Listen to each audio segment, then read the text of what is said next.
Thank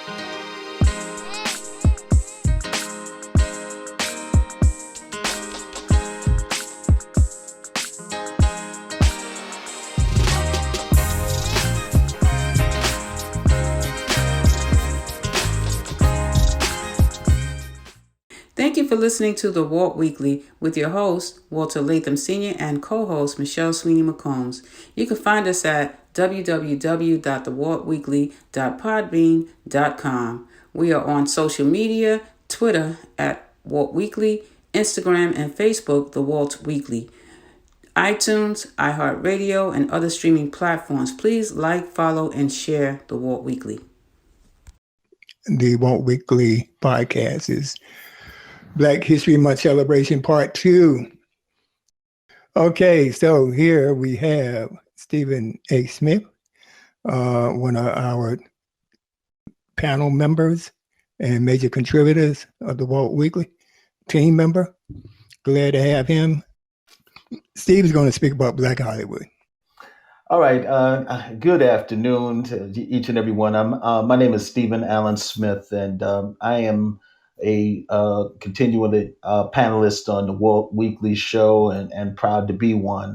Today I'm going to speak about Black Hollywood.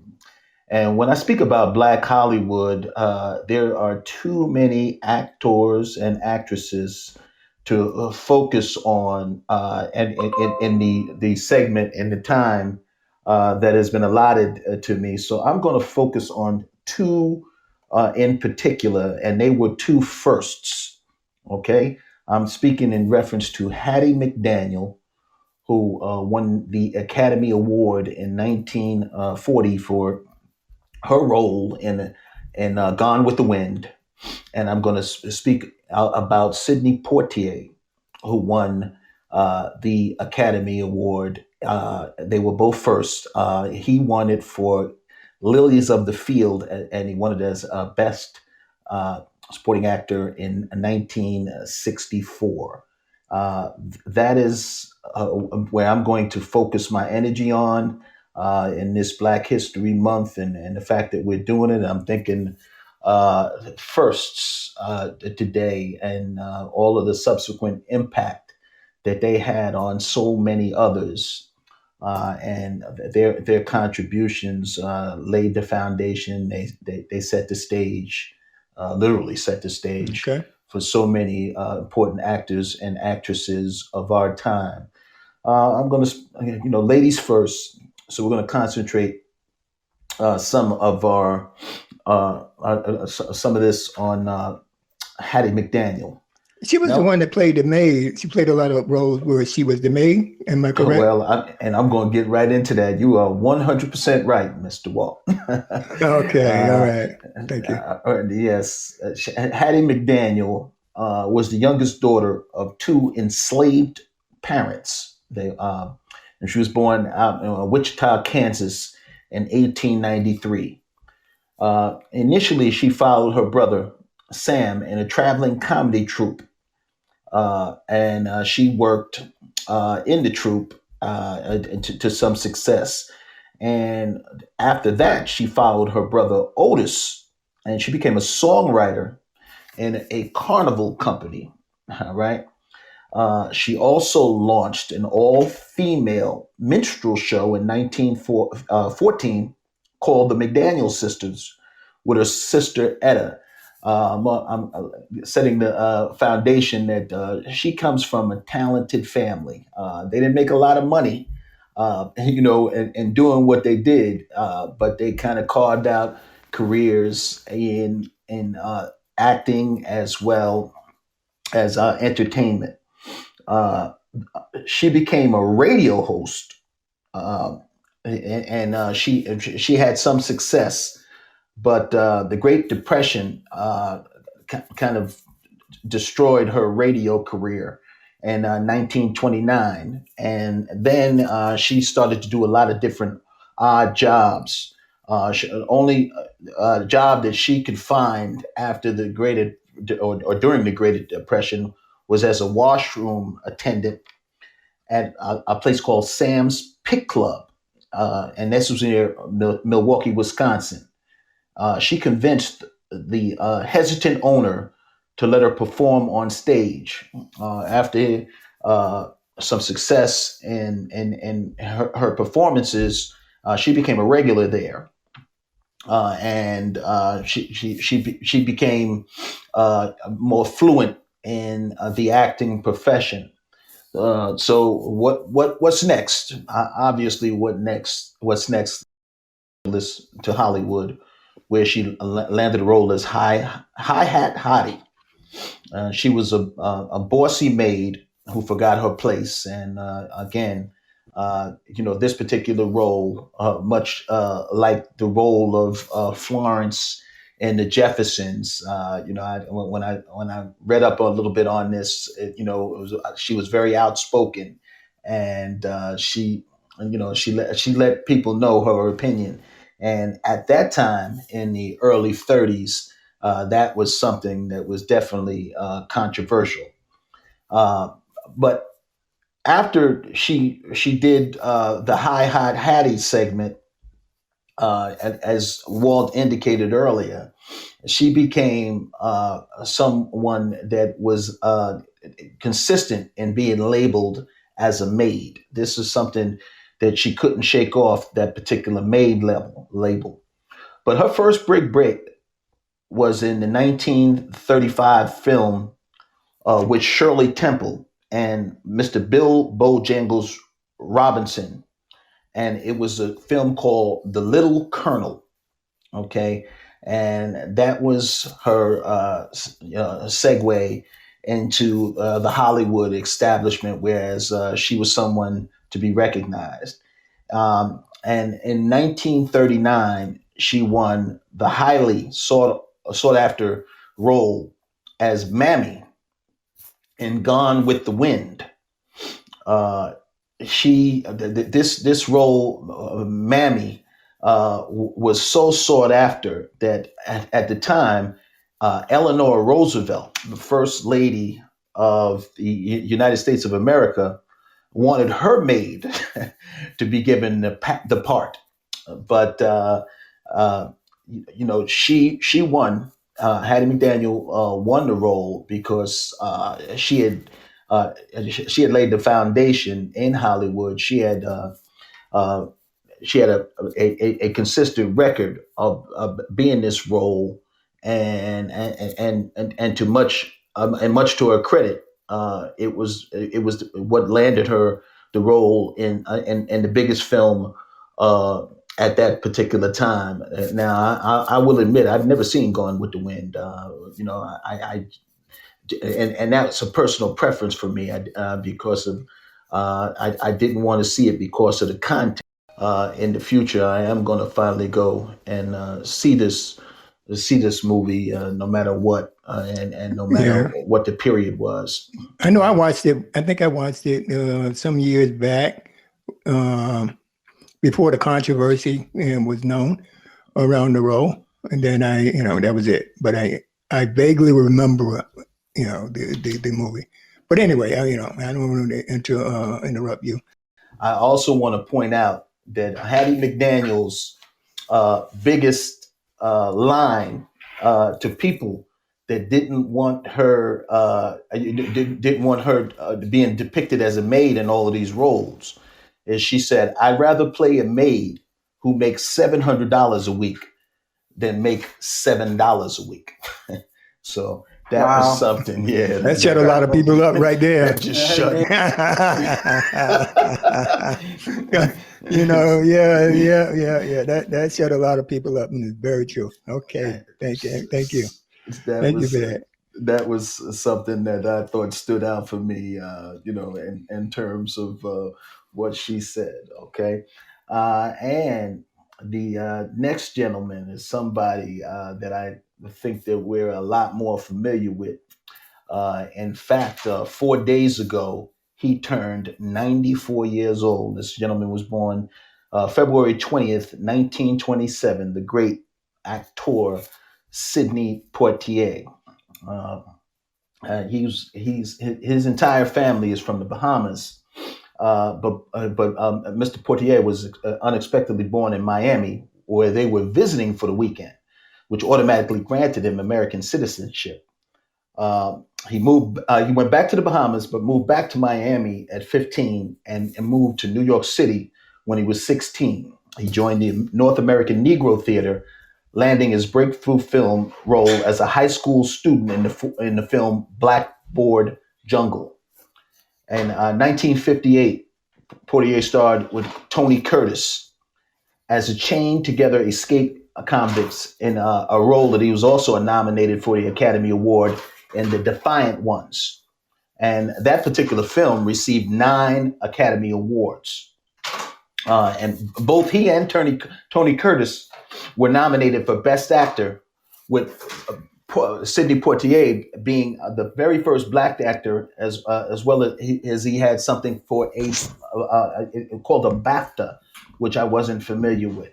Okay, and the BAFTA at the time is something that is synonymous with the NAACP Image Awards. Those are very, very prominent right now.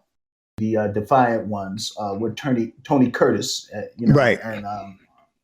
and he was the very first Black actor in a male position to be nominated for the Academy Award, and he didn't win it that year, but he subsequently won it 6 years later for his role in Lilies of the Field, where he played a handyman who helped a group of German-speaking nuns build a chapel. Yes. When to try to go through Sidney Poitier's career and both on television and film is quite extensive. My first foray into Sidney Poitier as an actor were movies like Uptown Saturday Night and Let's Do It Again. Him opposite Bill Cosby, but then I had to go back and look at some of the things that he did. He has an amazing film career. We're talking Porgy and Bess, Raisin in the Sun, Patch of Blue, Guess Who's Coming to Dinner, and the Heat of the Night. Yeah. To Sir with Love. That one too. That was one of my favorite ones of his. Yes, and he directed a few comedies, some that you'll recognize. Stir Crazy with Richard Pryor and Gene Wilder. Really? Oh, he did that? He was the director? Wow. I didn't know that. He directed that, yes. Yeah, that's something new. All kinds of awards that he got, both domestic as well as international. He was made an honorary Knight Commander of the Order of the British Empire by Queen Elizabeth II in 1974. Awesome. He's the Kennedy Center Honor, the Presidential Medal of Freeman, which is the United States' highest civilian honor. And he's just the awards: Screen Actors Guild Lifetime Achievement Award. He's also the recipient of a Grammy Award for Best Spoken Word Album, Cecil B. DeMille Award by the Golden Globes, and the Academy Awards Honorary Awards. He set the foundation for so many actors, of African American descent to be recognized later on, What Hattie McDaniel, I want to point out, she received her award in 1940, okay, and there wasn't another Black actress to receive an award for another 50 plus years. The next person was Whoopi Goldberg for Ghost. Right, that's right. That's how long it was. That's how big the gap was for her, in the Academy Award realm. The difference for Black actors was not as long. Sidney Poitier got his for Best Actor in Lilies of the Field in 1963, and Louis Gossett Jr. Won 19 years later for Best Supporting Actor for An Officer and a Gentleman. I'm sure everybody recognizes that film. So there wasn't as big a gap But Hattie McDaniel set the foundation and was supposed to be the most prestigious award in all of Hollywood. Just want to point out and give some more credit to the 14 Black actors who have won the Academy Awards. We all know that Hattie McDaniel and Sidney Poitier, who I've focused most of my energy on. Louis Gossett in 1982 for Officer and a Gentleman. Right. Denzel Washington for Glory in 1989. 1990, Whoopi Goldberg for Ghost. 1996, Cuba Gooding Jr. for Jerry Maguire. 2001, Denzel Washington for Training Day. There are so many films that Denzel did that I thought deserved it more than Training Day, but it was great for it to be for him to get his first. And also want to point out that Denzel is the most nominated Academy Award actor of all. He's received 6 nominations. Morgan Freeman received 5. He's second. But Denzel Washington is number one with 6 nominations. He got his first in for Best Actor for Training Day in 2001. And that same year, and most of us remember, Halle Berry got the very first Best Actress for a Black woman. Remember, Hattie McDaniel back in 1939 got for Best Supporting Actress. The very first. Okay. The very first Best Actress was Halle Berry for Monsters Ball, and I wasn't happy with that role. No, she was naked first. Yeah. Yeah. She had to go way above and beyond. Above and beyond. Yeah. Yes, and 3 years later, Jamie Foxx won for Ray. 2004. Also, that same year, Morgan Freeman won for $1 Million Baby as Best Supporting Actor. Jamie Foxx won for Best Actor. 2006, 2 years later, Forrest Whitaker won for The Last King of Scotland for Best Actor. 2006, Jennifer Hudson won for Dreamgirls for Best Supporting Actress. 2009, Monique won for Precious for Best Supporting Actress. 2011, Octavia Spencer won for The Help, Best Supporting Actress. And then finally, in 2014, Lupita Nyong'o won for 12 Years a Slave, Best Supporting Actress. Now, we don't have enough time on the Walt Weekly show that for all of the Black actors and actresses in my lifetime who are worthy for these awards. I could just think of someone like Angela Bassett for her depiction of Tina Turner and What's Love Got to Do with It. That wasn't Samuel L. Jackson. Samuel Jackson. Eddie Murphy. He's been in so many movies. Lawrence Fishburne has done his thing all these years. There's so many roles that were worthy of, if not Best Actor or Best Actress, definitely Best Supporting Actor and Best Supporting Actress. So Black Hollywood has got all of its faults. There are some strengths. And these 14 that I wanted to be sure of pointing out all 14 that received this high distinction, winning an Academy Award. But there are so many more that are deserving, and it's just a shame. But like BAFTA back in the day, and not like I said, the NAACP Image Awards. We got to create our own lanes. We have to create our own awards in order for us to be recognized for the great work that we've done. And though this may be the most prestigious, it's important for Black Hollywood to be recognized.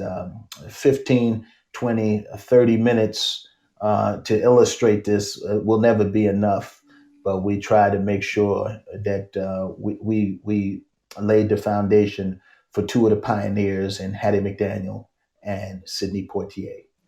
We really appreciate that, Steve. That was well done. Thank you. Very, very informative. Okay. Thank you. Okay. All right. So now we're going to move on to Ernest Robertson.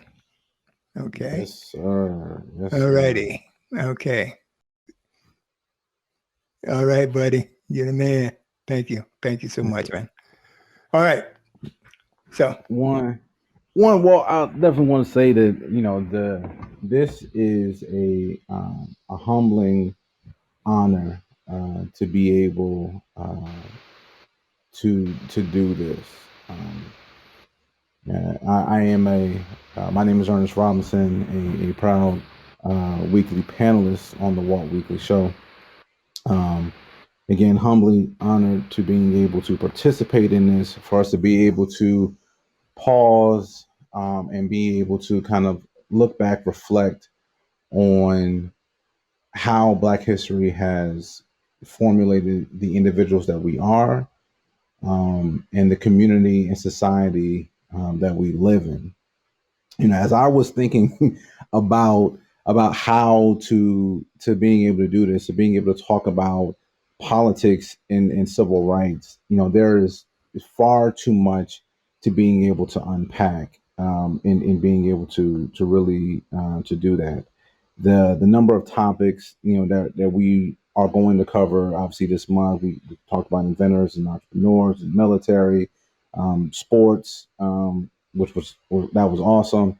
Um, and we just listening to the Steve talk about Black Hollywood. But what I realized is that how much of this is intertwined and woven together.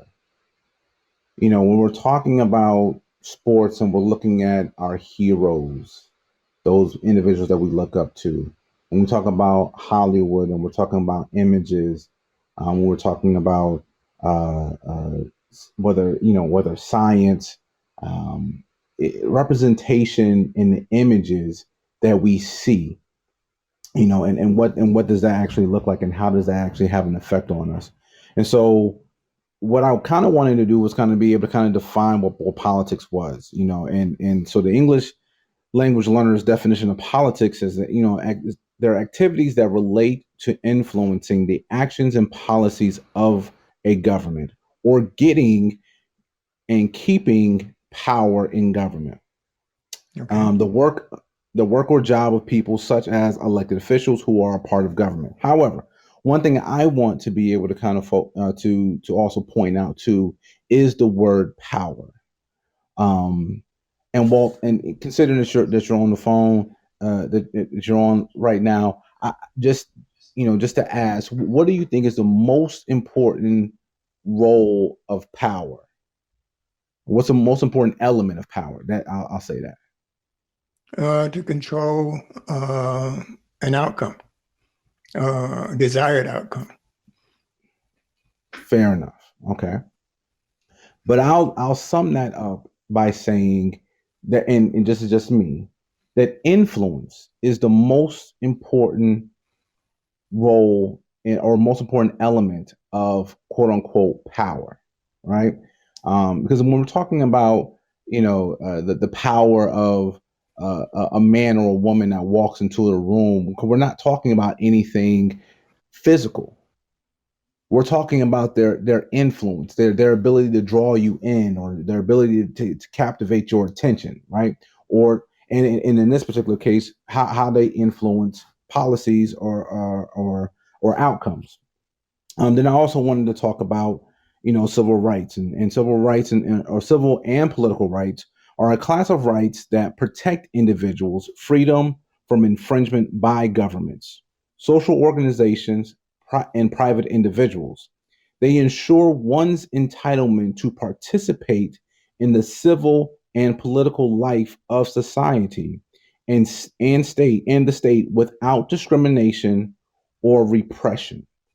Okay, so now that we have an underlining of or defining of civil rights as well as civil rights, I started to think about, okay, well, how can I put together this whole list of things that are happening? I will be remiss if not being able to look at some of the images that we have seen, the horrible insurrection that took place on January the 6th. I think is a day that will live in infamy, and one of these moments in history that I don't think will completely digest for another 5 or 10 years, but definitely will be something that will be spoken about in history books 30 and 40 years from now, right? Yeah. But we've had some some of our most prominent and influential political and civil rights leaders are not elected officials. And so I wanted to kind of start with, so we covered sports, but I wanted to mention, an individual like a LeBron James or Chris Paul and Colin Kaepernick, right? Right. Who have taken some very strong positions relating to our social and civic social unrest that's happening around the country. Colin Kaepernick, LeBron James, and taking a knee, or talking about the killings of unarmed Black men. The new age, the new Jim Crow that author Michelle Alexander had penned. Talking about the new forms of lynching that are having. So those individuals, stand out very prominently, but they weren't the first to being able to do it.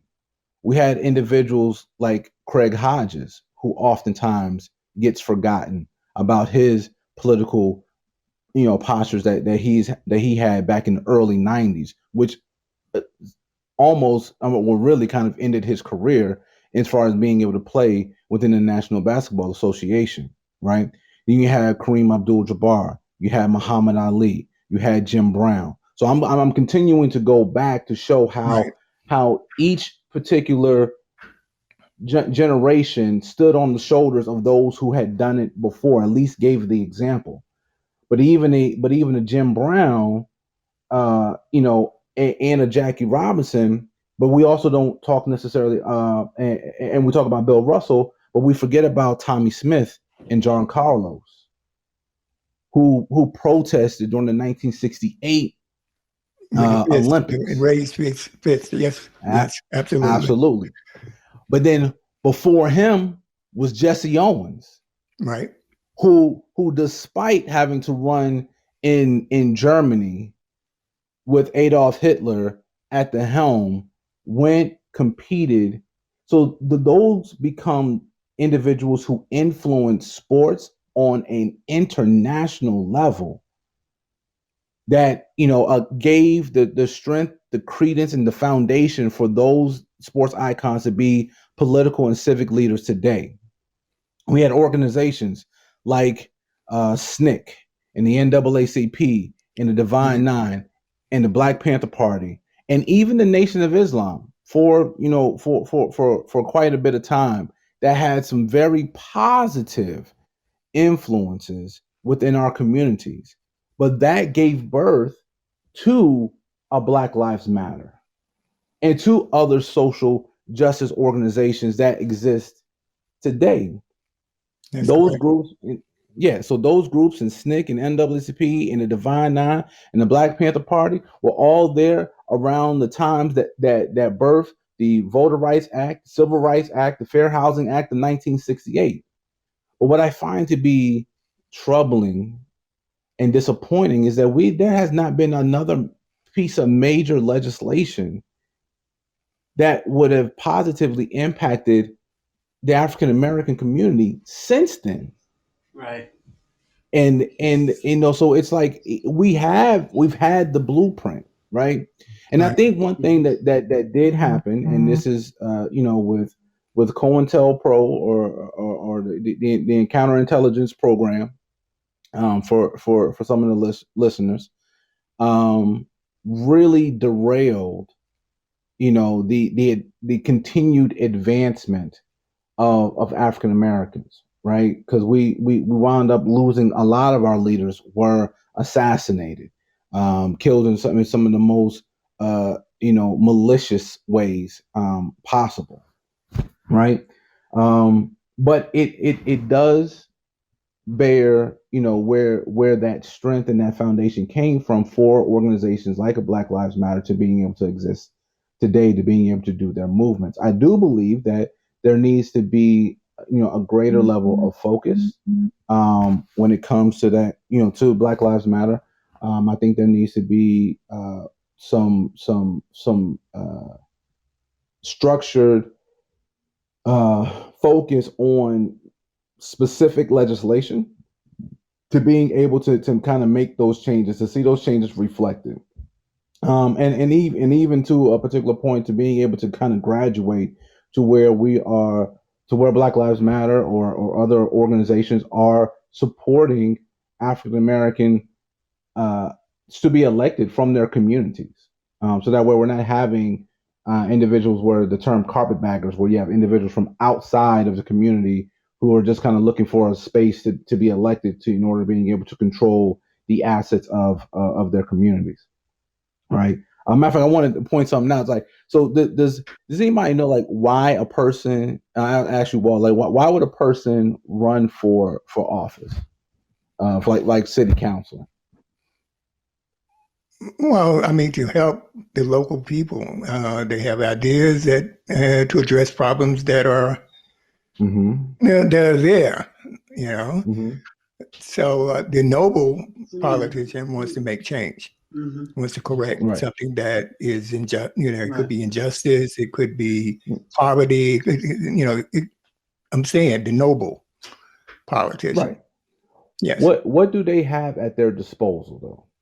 As a city council or your general assembly, what do they have at their disposal? The people. They have it. Yeah, they have access.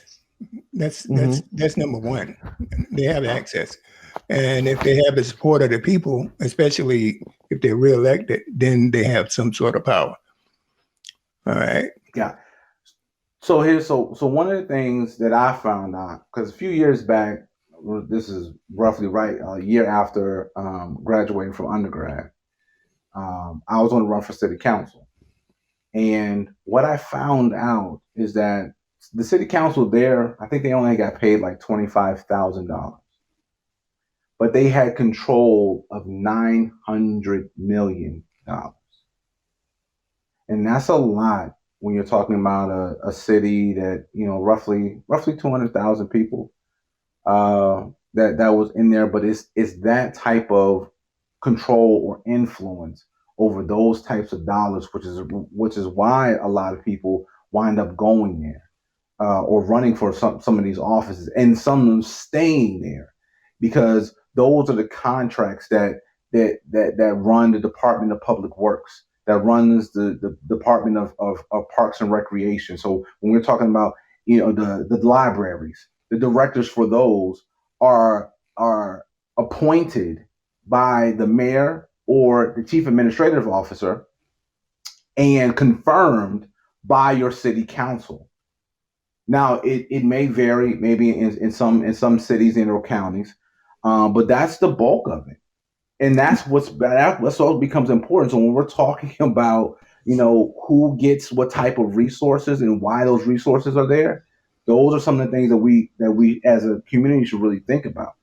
Yeah, I'm glad you. I'm glad he cleared that up too, because I didn't know that either. My brother's he runs for it. This is his third round trying to run for that, so now I got a better understanding of it. Thank you for that. But it is a dangerous, tempting position to be in, especially with corruption, because you have supporters that support you for that for that office, knowing that you will assist when it comes to bidding for contracts. So it's a powerful position too. So I'm glad you did lay that out for us. Yeah, that's thank you.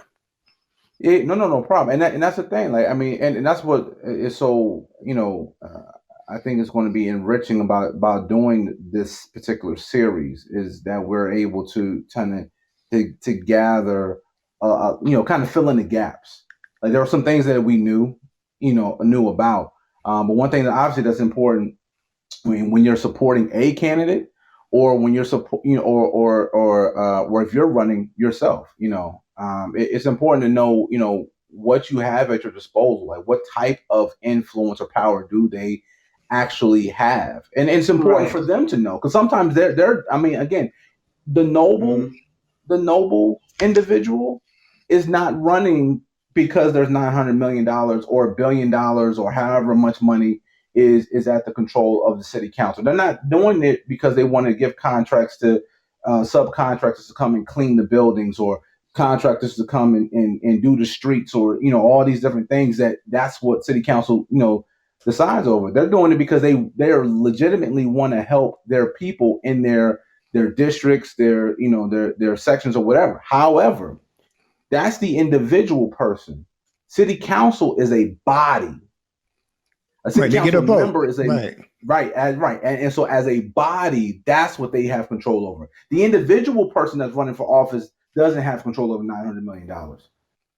But us collectively as a body, that's what happens, and then that's where the true, miracle or damage can take place. But I digress. Because again, when I said before about some of our greatest, leaders, political and civic leaders, not being elected officials, we got to talk about, Martin Luther King, mention Malcolm X, mention Medgar Evers, but not to forget a Mary McLeod Bethune, or Maggie Walker, or Harriet Tubman, or Sojourner Truth, who are able to then produce individuals like a Barack Obama, like a Shirley Chisholm, who came before a Kamala Harris, right? So we want to make sure that we understand that. So the thing about was so influential about Dr. King, I think obviously more than Malcolm X and even respectively of Medgar Evers, right? Was that he had the ear of the president of the United States. I mean, and not so much just because he was. I mean, he could call. We're talking. There's no texting. There's no emails. There's no. There's no alerts that go and sit there and say, "Oh, someone's getting ready to call you." You had to be by the phone to receive a phone call. And for some of the younger audiences who may not, I happen to be still a millennial, but I'm old enough to remember what it was like to wait for a young lady to call you on the phone, or make sure someone stay off the line so they don't tie the phone line up. Right. But but to imagine that Martin Luther King in Alabama or Atlanta, Georgia, can call to Washington, D.C. and have the president call him back within moments or an hour or whatever have you. That's extreme level of influence, political, and political power. You know what I'm saying? Yes, absolutely. Right. And so that's the type of, that's the magnitude that we should have. I don't think right now most of our out front Black leaders, like a Tamika Mallory, or in any of the co-founders of Black Lives Matters, could call the president of the United States right now. What about Al Sharpton and Jesse Jackson? I would imagine that they still do have those particular connections, and those connections have been brought over years. So one thing that those are our elder statesmen, right? Who had been in the civil rights movement since the 60s, right? Truth be told, they were actually there on the scene before Barack Obama was even born. To be quite frank. And so I think that the way that relationship formed was a little different. Let's be mindful, and more so to the audience, that both Dr. King and Malcolm X were gunned down by the time they were 39 years of age. So the influence of a Dr. King, he was 30 years old 31, 32, Right. with this type of political power, where he could call the Medgar president of the Evers, United Medgar States, Evers, the right? He was in attorney his general. 30s. Yeah, I got some Medgar getting some Evers as feedback. well. Evers, yeah. Yeah, Medgar Evers as well. Yes, All right. absolutely. So he's in. Well, go ahead. Well, Yeah, I don't want to interrupt you, but it seems that a lot of people, when I say a lot of people, I'm talking about us as a group, African Americans. We forget about Stokely Carmichael. Stokely Carmichael had a statue of Martin Luther King or Malcolm X. He was one of the top, the four. There were four of them. All right. So sometimes we neglect to mention Stokely Carmichael. He used to run SNCC. He founded SNCC. Okay. And that was subsequently taken over by the congressman that just passed. And I can't recall his name right now. But prior to him. Yeah. So, I mean, no, John Lewis. Excuse me, John Lewis. Yeah, John Lewis took over after Stokely Carmichael, went into exile. Also, and Julian Bond. Oh, well, yeah. That I can recall the story of Julian Bond, but I don't want to go there because I did meet Julian Bond when I was at Elizabeth City State University. And he came to speak, and I had a quick chat with him. And I remember telling him, I said, yeah, Mr. Bond, I want to, when I get out of college, I want to do some of the things that you've done. He said, well, you don't know me. You have to set your own course, because you can't say you're going to do what I do because you don't really know what I do. All right. All right. So I figure that's my story for today, because you know me, I'm always telling stories. I've been out here a long time. No, it's timely. It's right. Yeah. Go ahead, definitely. No, definitely. I was going to agree. Your story means a lot. You experienced more than we did with the, the start of our civil rights. So, you've had talks with Stokely Carmichael. Like, I don't know anyone that can say that. So that's huge. Now it's part of our history. Okay. All right. And it's those stories that need to be told, because again, that's the influence that it had on our lives. For you to be at that age. And when I didn't know you were a Viking. And we used to crash Elizabeth City in basketball. You know that, because we played. Every time you mention Virginia Union, I'm saying to myself, I was in the band when I was at Elizabeth City, so we came for the road games. So I've been there. So Your story is also a part of our history, because that's what we did back in the day. The slaves, they told stories. That's how we know about each other. And historically, you teach each other these stories. So that's great, Walter. Well, thank you. Actually, so I'm actually going to get to that, and as far as telling our story. So I'm glad you actually mentioned that, Michelle. But let me continue on. So as it relates to some of our elected officials, and I wanted to put this in context and wanted to make sure talked a little bit about our women that we have. So in the history of Congress, now this is not every elected office across the country, right? There have been only 50 African American women who have served in Congress. The first one was Shirley Chisholm. Okay. The first female senator is Kamala Harris. Yeah. Oh, really? So, yes. Wow. I didn't know that. She's the second Black female senator, but she is the first Black female senator to serve in the Senate. Wow. So it right. So it shows that there's a huge gap in the levels of representation. Now there's a whole bunch of nuances of whether or not there's there's certain certain women want to run for these particular offices, etc. I think that particular question has been quelled now, because we've seen so many African American women who have ran for office and who have won. But even still, though, the record numbers that have won, still only 50. Still only a total of 50. Yeah. So there's a lot that we can do Wow. to make sure Wow. that we encourage our young women to kind of Right. to also, you know, to recognize them as leaders, and for them to take whichever role that in which they desire to, right? But Michelle, you had made mention earlier about telling our stories, and so it was interesting and fitting that we had, you know, Stevie, you know, close out with you know, Black Hollywood, or talking about Hollywood, right?